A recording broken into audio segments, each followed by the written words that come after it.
YP.com is your local go-to. Hungry? YP.com lets you search the best local restaurants from Greek food to seafood. And with searchable coupons, you'll find amazing deals on delicious meals. Search local, find local, save local, YP.com.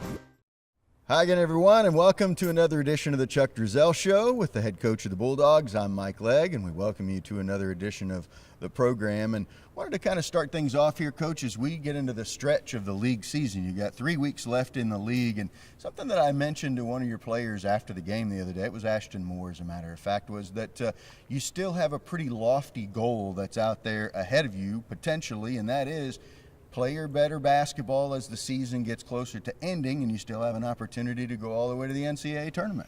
That's what everybody's I think that's probably everybody's goal at some point in time, and it's always been one that we talk about. We see teams every year like ourselves. If I recall, Liberty did it a year ago, that all of a sudden things start to click.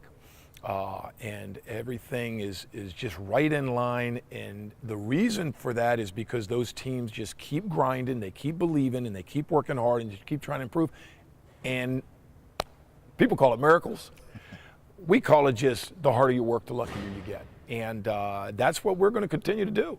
And hopefully this year will be one of those two. There'll be a team like that. There'll be a team that has struggled, that hasn't been in a good situation, but all of a sudden things start clicking and they win their tournament. They go to the NCAA tournament, and that's our goal. You have had an opportunity to do a couple of different things with your lineup. Jake Wright, for example, has been starting the last couple of ball games. Talk about what made you decide to go ahead and make that change to get him into the game right off the bat. Well, you know, it wasn't anything that Quentin Marshall didn't do. It was just something where Quentin was struggling a little bit, getting the ball in the hole. His knees have really been bothering him. He's not as mobile as he was. We've had to give him some time off that the regular people don't know, that to allow his knees to heal. And so during that time, Jake's been playing pretty well. You know, he's been putting the ball in the hole. He's given us a more of a threat from the perimeter. Though at the same time, we take away a little bit of athleticism that Quentin gave us and some rebounding. But Jake was somebody that we wanted to put in there and see if we couldn't get off to a better start. Get him open on the perimeter, get some open threes knocked down. But you know, Quentin's still a big part of what we're doing. He's coming in off the bench, just as Jake was coming off the bench. And that's typical on any basketball team throughout the season. You know, just trying to make some changes here and there.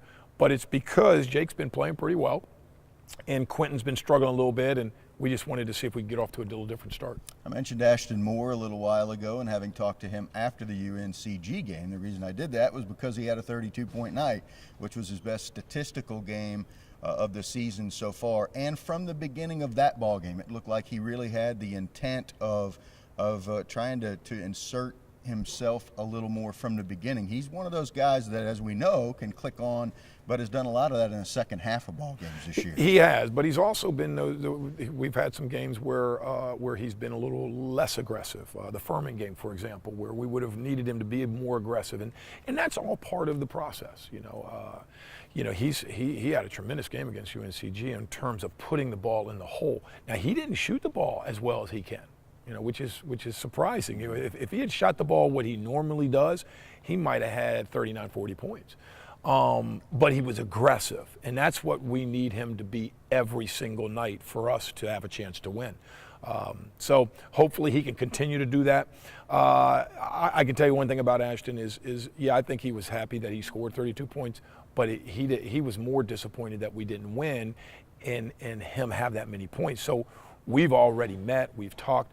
How can he find other people the ball when he starts to drive and he's that aggressive? Because he is bringing double and triple teams to him to be able to get some other guys some easy shots. And he wants to win worse than anything than the 32 points. A little bit more about Ashton. We'll also bring P.J. Horgan into the mix here, and it was announced earlier in the week that those two gentlemen, only two guys in the Southern Conference, to land on an all-district team that's from COSIDA, which is a Sports Information Directors Association, if you will.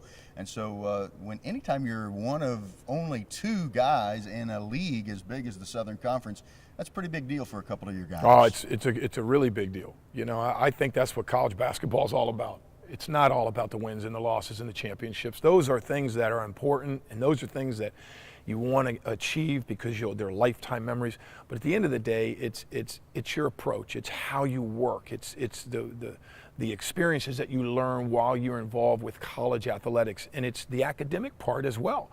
Here at the Citadel, we have a third element, the military part. And so this is a great experience for these young men.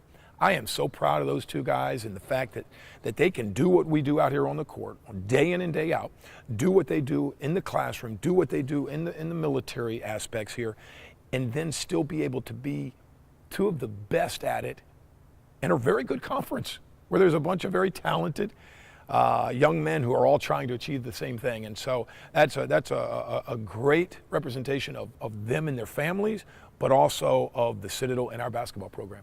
All right, so that'll do it for another edition of the Chuck Driesell Show. We sure hope we see you for Pack the Mac on Sunday the 15th. And there still is an opportunity for you to get 4 free tickets to that game. If you go to packthemac.com and you put in the code VIDEO, you can get 4 free tickets to the Citadel and VMI. And let's pack the Mac. 6,000 strong would be hard to combat, as the Dogs will take on the Cadets on that day. For Coach Chuck Driesell, I'm Mike Legg. So long for now.